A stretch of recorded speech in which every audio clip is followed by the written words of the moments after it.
Hormone কি? Hormone হচ্ছে একটা বায়োকেমিক্যাল প্রপার্টি বা বায়োকেমিক্যাল একটা মেটেরিয়াল যেটা কি করে, যেটা নিজের অরিজিন পয়েন্ট থেকে বেরোয়, গিয়ে সবসময় একটা স্পেসিফিক অর্গ্যানে গিয়ে কাজ করে।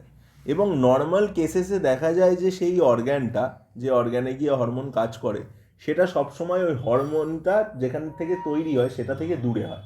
লাইক পিটুইটারি গ্ল্যান্ড তৈরি করে TSH or thyroid stimulating hormone.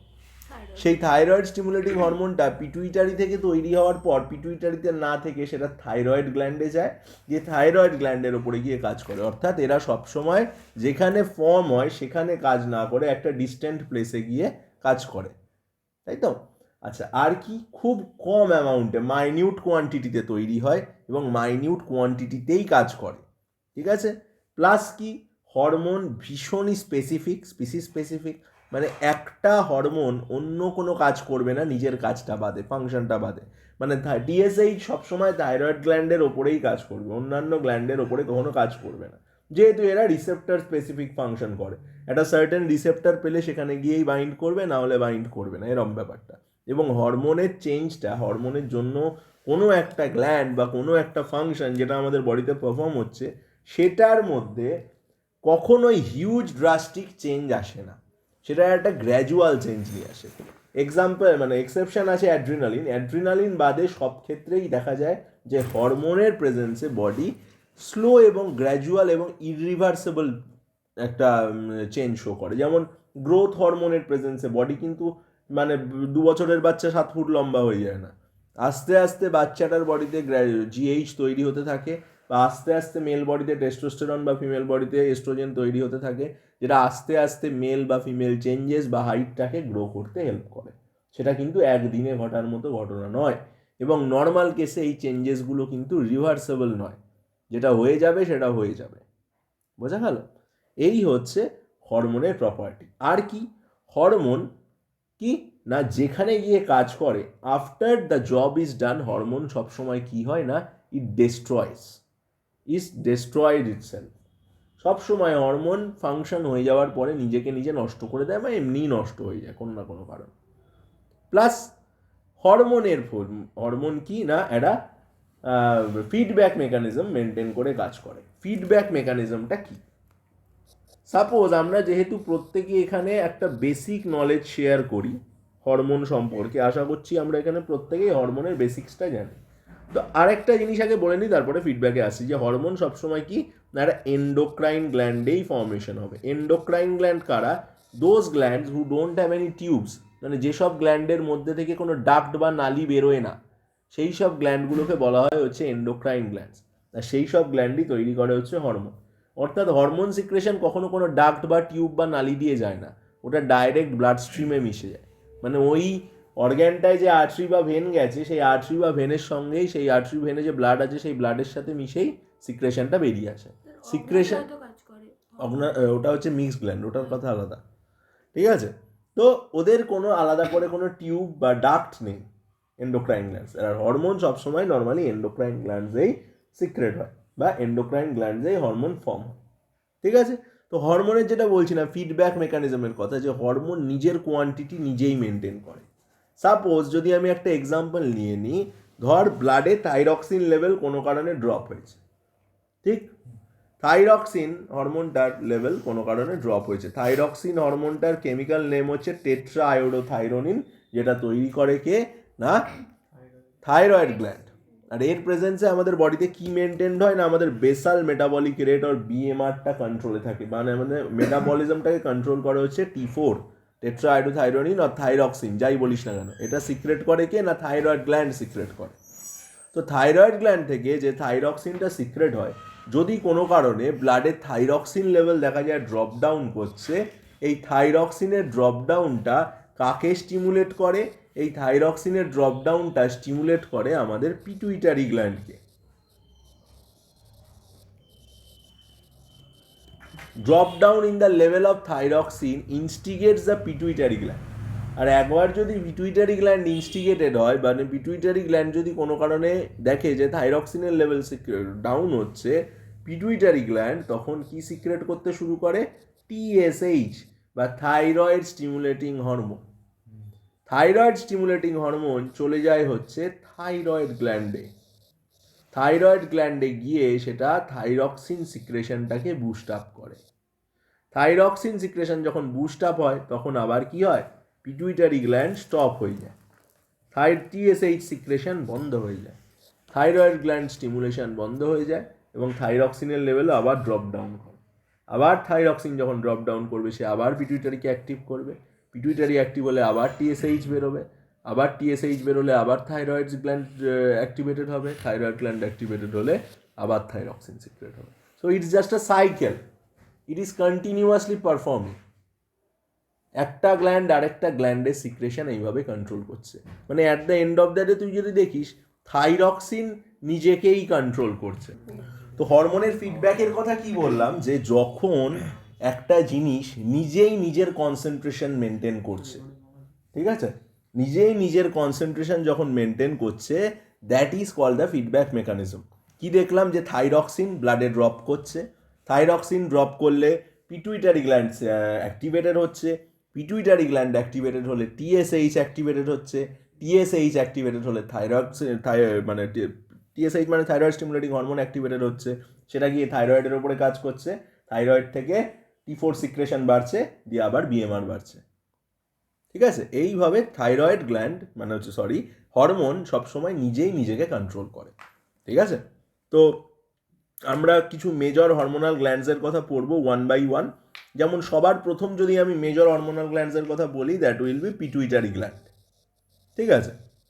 Pituitary is called a master gland, এটা তোরা ছোট থেকে পড়ে আসছিস, মাস্টার গ্ল্যান্ড বলা হয় পিটুইটারি গ্ল্যান্ডকে। কেন মাস্টার গ্ল্যান্ড বলা হয়, কারণ পিটুইটারি রিলিজেস ট্রপিক হরমোনস, ঠিক আছে। What is a tropic hormone, those hormones which controls the other glands to secrete is called a tropic hormone. মানে যেসব হরমোনাল গ্ল্যান্ডের সিক্রেশন অন্যান্য গ্ল্যান্ডের সিক্রেশনকে কন্ট্রোল করে, that is called a tropic hormone. তাই জন্য যেহেতু pituitary is releasing those tropic hormones, that's why pituitary is called the master gland, simple as that, ঠিক আছে। কিন্তু এই মাস্টার গ্ল্যান্ডেরও কিন্তু আমার মাস্টার আছে। Pituitary is secreting the tropic hormones, but it is controlled by a secondary gland. কদিন আগেই আমরা ব্রেনের স্ট্রাকচারটা দেখছিলাম, ব্রেনের ওখানে একটা স্ট্রাকচার দেখেছিলাম যেটা ডায়েনসেফালনের আন্ডারে ছিল। ডায়েনসেফালনের স্ট্রাকচারে কি ছিল, এপিথ্যালামাস, থ্যালামাস আর হাইপোথ্যালামাস। নিচের যে প্রজেকশনটা ছিল ওটা থেকে ছোট্ট একটা ফ্যাঁকড়া বেরিয়ে একটা এরকম ঘন্টার মতো স্ট্রাকচার ছিল, ওই ঘন্টাটা ছিল পিটুইটারি। আর ওই ঘন্টাটা যেটার সাথে কানেক্টেড ছিল ওই বালজ আউট সেকশনটা, সেটা হচ্ছে হাইপোথ্যালামাস, ঠিক আছে। অ্যাকচুয়ালি পিটুইটারি কি করে তৈরি হয়, পিটুইটারি তৈরি হয় দুরকম টিস্যু দিয়ে।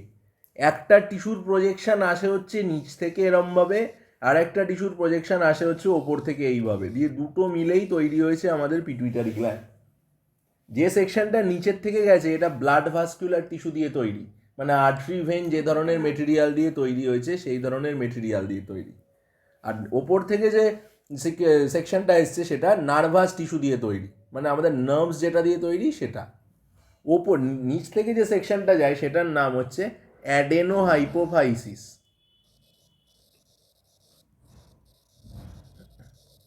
আর ওপর থেকে যে সেকশনটা এসছে সেটার নাম হচ্ছে নিউরোহাইপোফাইসিস। হাইপোফাইসিস কেন বলে, হাইপোফাইসিস মানে কোনো কিছু থেকে কোনো কিছু প্রজেক্ট আউট করা থাকলে সেটাকে বলা হয় হাইপোফাইসিস।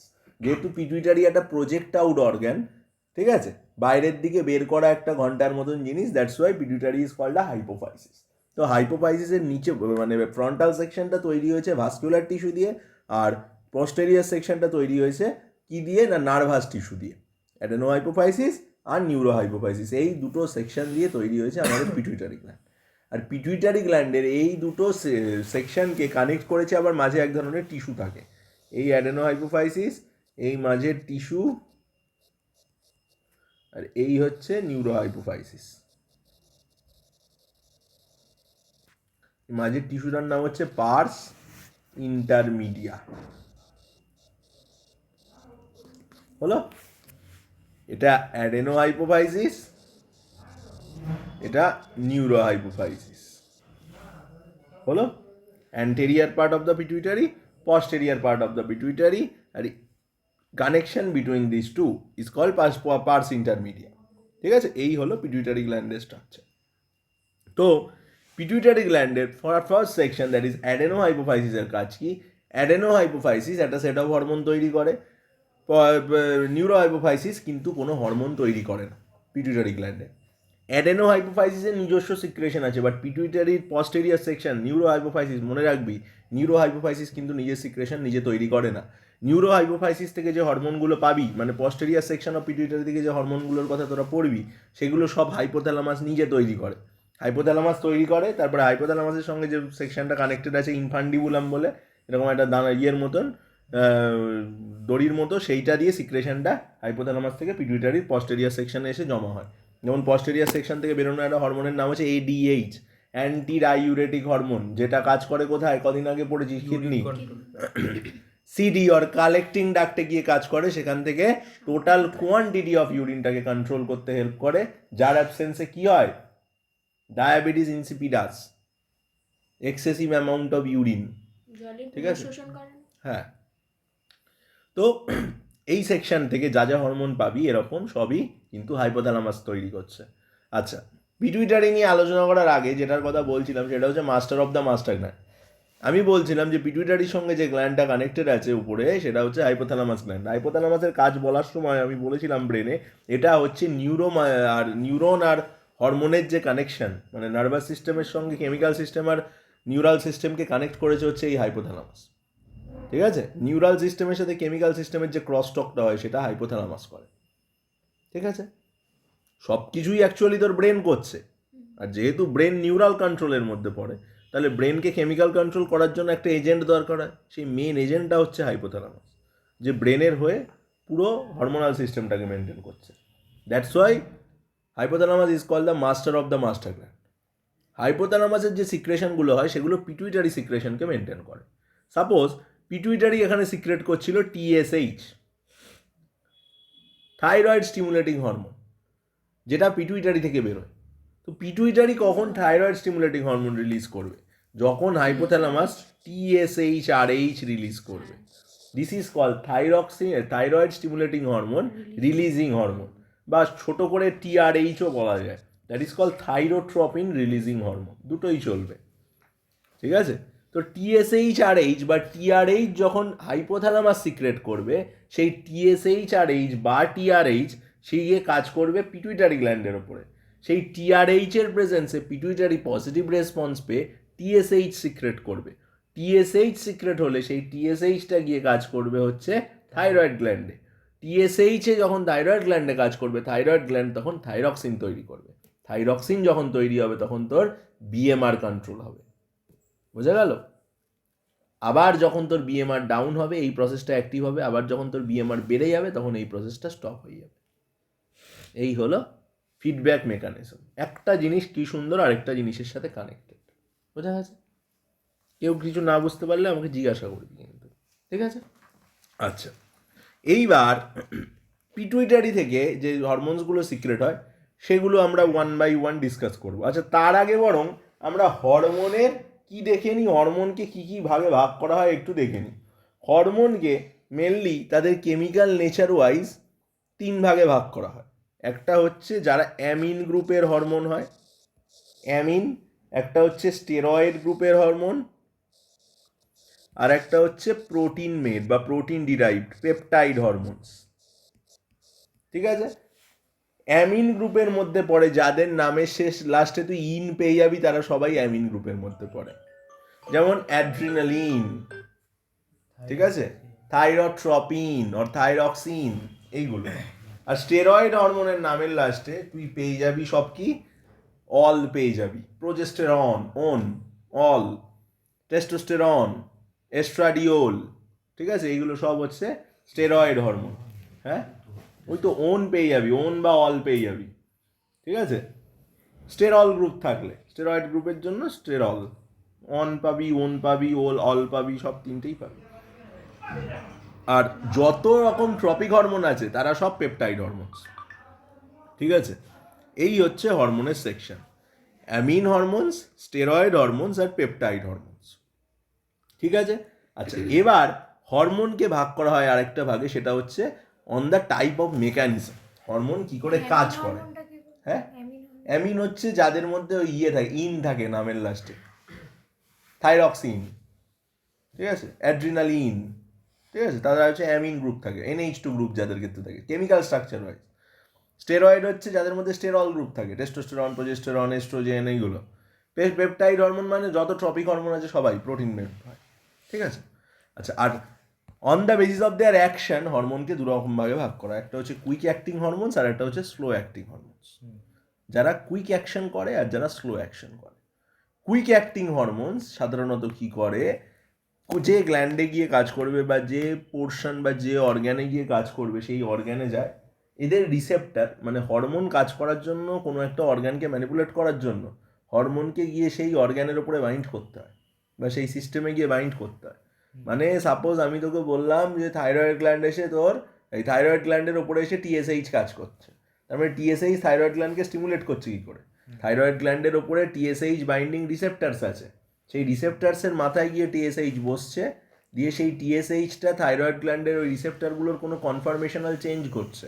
কনফরমেশনাল চেঞ্জ মানে স্ট্রাকচারাল চেঞ্জ হচ্ছে, সেই স্ট্রাকচারাল মেসেজ যে চেঞ্জটা হচ্ছে ওই রিসেপ্টারগুলোর, সেটা ওই গ্ল্যান্ডটার মধ্যে একটা সেকেন্ডারি মেসেঞ্জার তৈরি করছে। ভালো করে মনে রাখ কথাটা, সেকেন্ডারি মেসেঞ্জার তৈরি করছে। কেন সেকেন্ডারি মেসেঞ্জার তৈরি করছে? বিষয়টা হচ্ছে ওই হরমোনটা যদি গ্ল্যান্ডের মধ্যে ঢুকতো, আমি কি বললাম, কুইক অ্যাক্টিং হরমোনসের কথা। একটা হরমোন বাইরে থেকে এলো, সে তাকে গ্ল্যান্ডের মধ্যে ঢুকতে গেলে অনেক ঝামেলা, অনেক সময় লেগে যাবে কাজ করতে, যেহেতু আগেই বলেছি কুইক অ্যাক্টিং হরমোন। সুতরাং রিসেপ্টরটা এই সব গ্ল্যান্ডের বাইরের দিকে থাকে, বাইরের দিকে এসে হরমোনটা বাইন্ড করে, হরমোন নিচে ভেতরে ঢোকে না, হরমোন যে মেসেজটা বলার দরকার রিসেপ্টরকে বলে দেয়। এবার রিসেপ্টর সেকেন্ডারি মেসেঞ্জার তৈরি করে যে পরবর্তীতে মেসেজটা ক্যারি করবে, সেটা গ্ল্যান্ডের মধ্যেই থাকে সেকেন্ডারি মেসেঞ্জার, যে সেকেন্ডারি মেসেঞ্জার বাকি প্রোগ্রেসটা করে রিয়াকশান। এটা হচ্ছে কুইক অ্যাক্টিং হরমোনের ক্ষেত্রে। মানে একজন মেসেজটা নিয়ে আসলো গ্ল্যান্ড অবধি, গ্ল্যান্ড তার রিসেপ্টার দিয়ে মেসেজটা রিসিভ করলো, গ্ল্যান্ড দিয়ে নিজের মধ্যে একটা সেকেন্ডারি মেসেঞ্জার তৈরি করলো, সেকেন্ডারি মেসেঞ্জার বাকি প্রসেসটা ক্যারি ওভার করলো তার গ্ল্যান্ডের মধ্যে। কী করে জিনিসটা হয় আমি যদি স্টেপ বাই স্টেপ দেখাই তাহলে বুঝতে পারবি। যেমন আমি তোদের সবার প্রথমে একটা ক্যাটেকোলামাইনদের অ্যাকশন দেখাই, যাদের অ্যামিন হরমোন তারাই ক্যাটেকোলামাইন, একটা ক্যাটেকোলামাইন গ্রুপের, ঠিক আছে। একটা ক্যাটেকোলামাইন মানে অ্যামিন মানে অ্যাড্রিনালিন ধর বা থাইরক্সিন ধর, এদের একটা ফাংশন কী করে দেখায় ক্যাটেকোলামাইন্সের ফাংশন,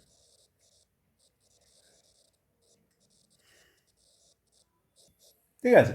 তো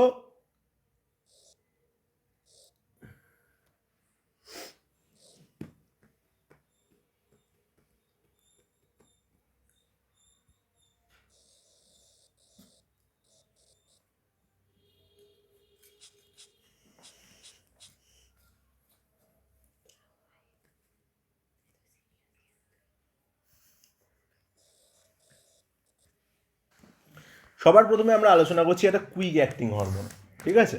তো এখানে আমি একটা ক্যাটেকোলামাইনের এক্সাম্পল নিয়েছি। ক্যাটেকোলামাইন কারা? যারা অ্যামিন গ্রুপ আছে যাদের, যেমন অ্যাড্রিনালিন হোক বা থাইরক্সিন হোক, ঠিক আছে।